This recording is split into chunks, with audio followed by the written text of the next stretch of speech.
Praise the Lord. जय मसीह की। आज का वचन है मार्कुस की पुस्तक चैप्टर 9 का वचन 41।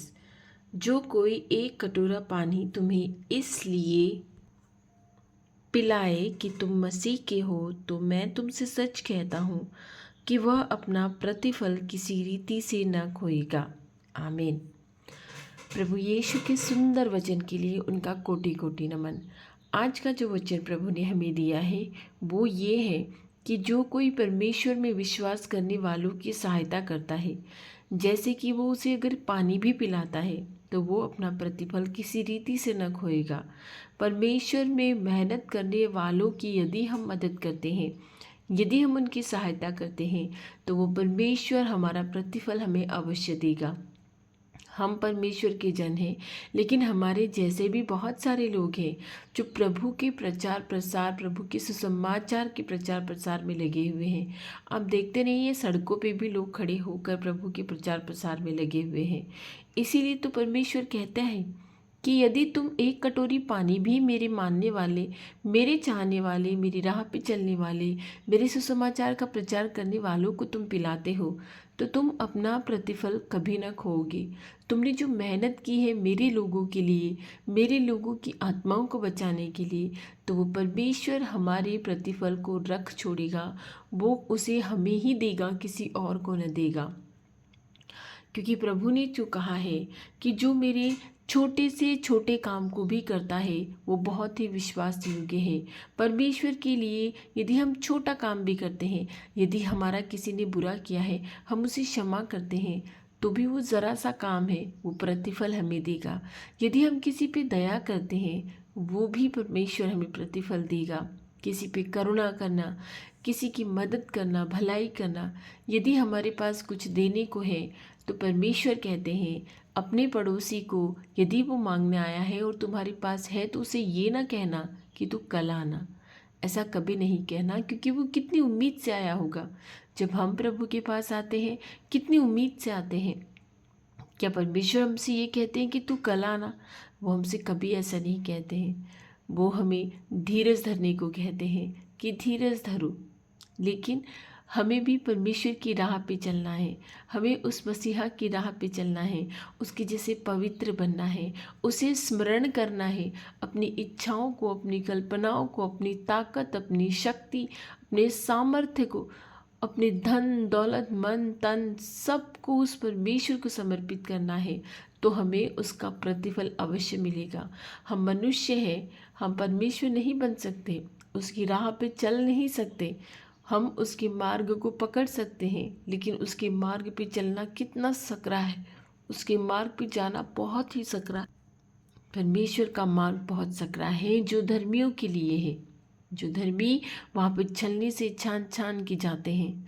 जिस तरह से पानी बहुत सारी छन्नियों से छान छान के शुद्ध किया जाता है, उसी तरह हम बहुत सारी परीक्षाओं से, बहुत सारी समस्याओं से निकाल कर शुद्ध किए जाते हैं। लेकिन जब हम पर परेशानियाँ आती हैं, समस्याएं आती हैं, मुसीबतें आती हैं, तो हमारा सवाल यही होता है कि मैं तो उस परमेश्वर की पूजा करता हूँ, मैं तो उस परमेश्वर की ज़िंदे खुदा की महिमा करता हूँ, उसी को महिमा देता हूँ, उसी से आशीष मांगता हूँ, उसी का अनुग्रह मुझ पे होता है, तो क्यों मेरे जीवन में ये परेशानियाँ आती हैं? ये परेशानियाँ इसलिए आती है कि परमेश्वर हमें धीरजवान बनाना चाहता है। परमेश्वर हमारी परीक्षा लेता है कि क्या हम मुसीबतों में भी उस परमेश्वर, उस एकमात्र जीवते खुदा के लिए उसी के पुत्र पुत्रियां बने रहेंगे, या हम मार्ग भटक जाएंगे, उन मिस्र से निकाले हुए इजरायलियों की तरह जो हर बात पे कुड़कुड़ाते थे। क्या हम ऐसे बन जाएंगे? इसीलिए वो खुदा हमारी परीक्षा लेता है, इसीलिए वो हमारी परेशानियों में पड़ने देता है। लेकिन भाइयों बहनों, घबराए नहीं। परमेश्वर की राह पे चलना कठिन ज़रूर है, परमेश्वर के मार्ग पे चलना कठिन ज़रूर है, लेकिन हम उस अनंत स्वर्ग के, उस अनंत अनुग्रह से आशीषित होंगे जिसका वादा हमसे परमेश्वर ने किया है, जिसका वादा उस यीशु ने किया है कि मैं जाता हूँ और तुम्हारे लिए एक घर बनाता हूँ। आमीन। उस खुदा ने हमारे लिए वहाँ पे एक घर बनाया है, लेकिन उसने हमें अकेला नहीं छोड़ा है। हमारे लिए उसने एक सहायक दिया है। उस पवित्र आत्मा के लिए प्रार्थना कीजिए कि हे पवित्र आत्मा, तू हमें अनुग्रहित कर, हम तेरा स्मरण करते हैं। तू हमें आशीषित कर, हमें हर मार्ग पर, हर राह पर, तेरे वचनों पे, तेरी राह पे चलने की बहुत ज़रूरत है। तू हमें अनुग्रहित कर ताकि हम सही मार्ग पर, सटीक मार्ग पे चलने पाए। पाप के अवसरों से भी हम दूर रहें।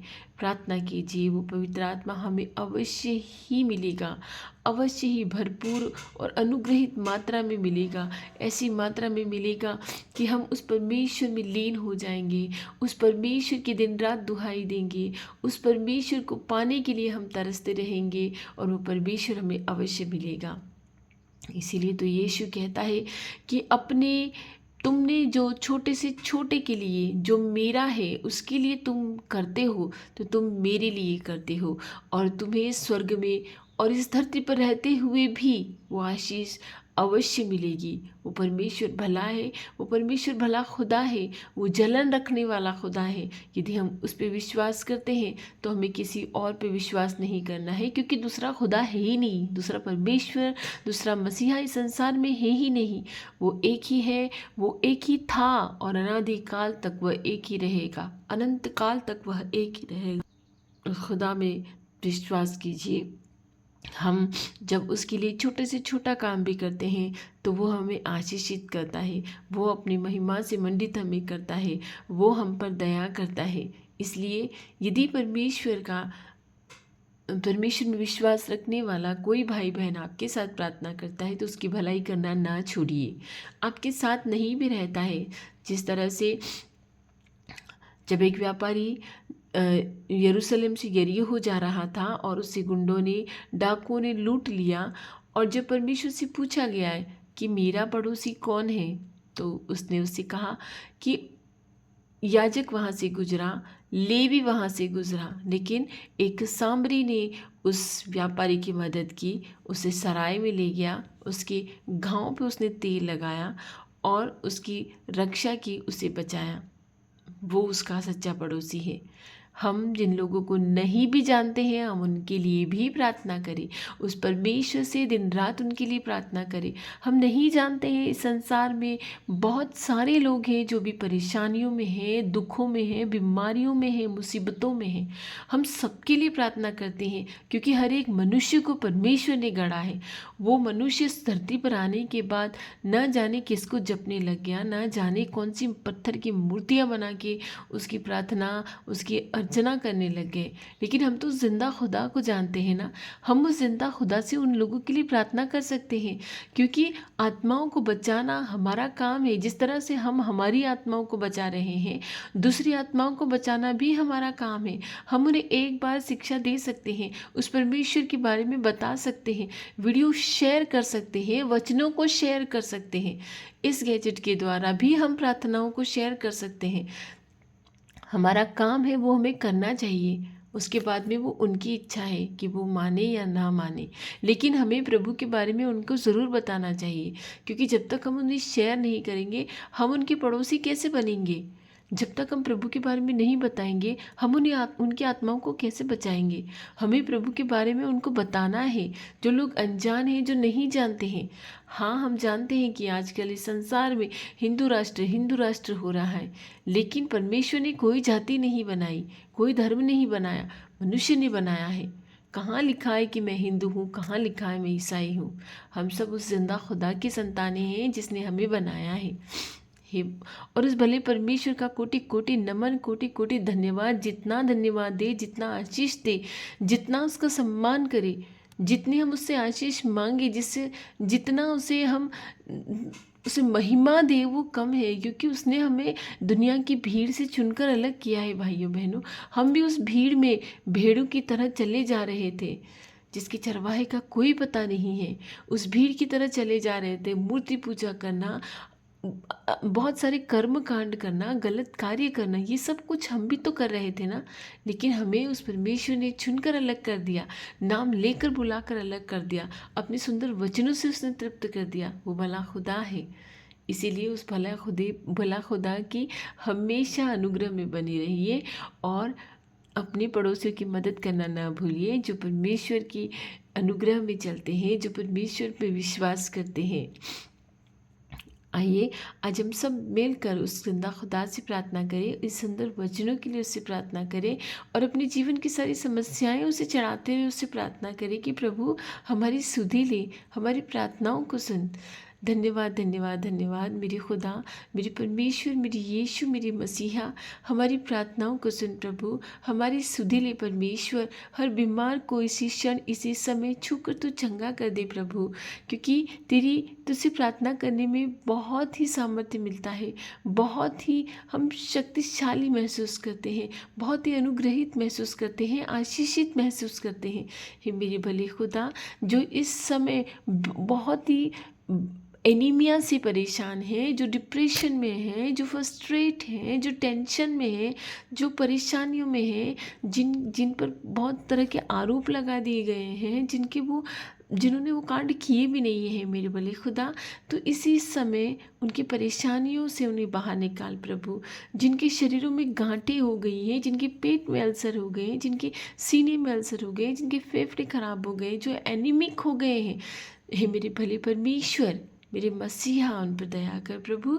इसी समय तेरे पवित्र लोगों को जो परेशानियों में हैं उन्हें चंगाई दी प्रभु, इसी समय छूकर उन्हें चंगाई दी। जिन्हें बुद्धि की ज़रूरत है, ज्ञान की ज़रूरत है, तेरी समझ की ज़रूरत है, हे मेरे भले परमेश्वर, तेरी बुद्धि ज्ञान समेत समझ को आत्मा के द्वारा हम पर उंडेल दे परमेश्वर, क्योंकि हमें इनकी ज़रूरत है। हमें हर क्षण तेरी बुद्धि और तेरी समझ की ज़रूरत है। बेरोजगारों के लिए प्रार्थना, जो रोज़ाना तुझसे प्रार्थना करते हैं, हे मेरे भले खुदा, सभी बेरोजगारों को अच्छा रोज़गार दे। जिन्होंने इंटरव्यू के लिए CV लगाए हैं, जो इंटरव्यू का वेट कर रहे हैं, जो कॉल का वेट कर रहे हैं, उन पर दया कर परमेश्वर।